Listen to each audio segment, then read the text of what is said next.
Gannicus has always been a mysterious man, and we never really got to know about his backstory solely from the series. Gannicus yet has certain things, revealing a little on where he came from and such. Gannicus, as far as seen, was already champion of the house of Bariatus after Oenomaus' battle with Theocles. He has a tattoo on his left shoulder, which has a special meaning and really suits Gannicus. The tattoo of Gannicus is called Helm of Eve, meaning invincibility in battle. Gannicus is kinda invincible in battle, so it really suits him. Gannicus, before coming to the Ludus, was a Celtic slave and most likely was captured in battle, but it's not really that well known. But I imagine his backstory being just like Spartacus being captured and then forced into slavery. Gannicus' tattoo symbolizes 8 arms that kinda look like spiked tridents, radiating out from a central point, as if defending the central point by going on the offensive against any and all hostile forces that surround it. In any case, Gannicus also has a tattoo on his neck, looking like a butterfly. I could not find out much about it, but I saw a comment mentioning it might be a remembrance because of Melita.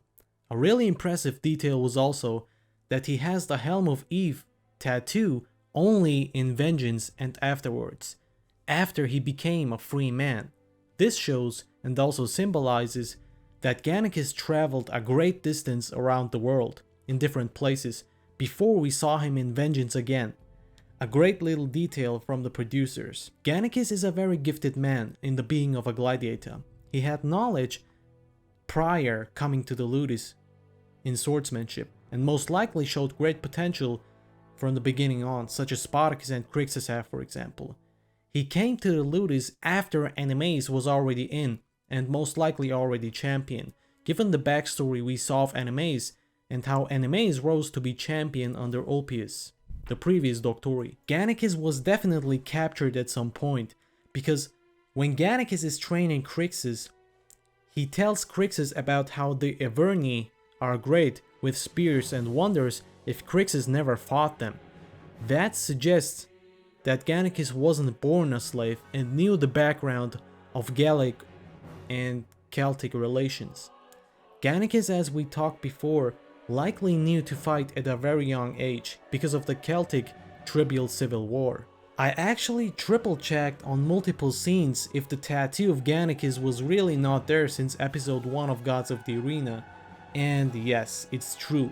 It really came only in Vengeance as said, but I am unsure on where he got this tattoo from. The same goes for the tattoo of the butterfly, which only came on later as well. Another interesting something is, do you remember Crixus mentioning that Crixus will not die with a Roman sword in his back in War of the Damned? Well, something similar occurred with Gannicus in reality per history. In reality, Gannicus had split from Spartacus as well after some time passed, and together with another leader of the rebellion named Castus, who was not shown in the series, fought the last battle together with Gannicus, similar to the one of Spartacus. What is so interesting here is that the wounds were mostly received from the front, according to history, to Gannicus and the others as far as I've read, which means that Gannicus and his men mostly fought 1-versus-1 battles, especially Gannicus, in their last war, showing Gannicus' bravery, like displayed in the series when he faced everybody including Caesar himself. I found this to be a really good connection to what happened and what Crixus said in the series. This is all we know, or all I could find out so far, given the facts.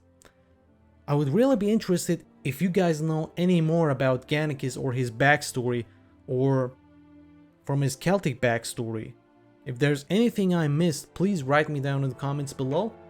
And yeah, I'll see you in my next Spartacus video. Thanks for watching.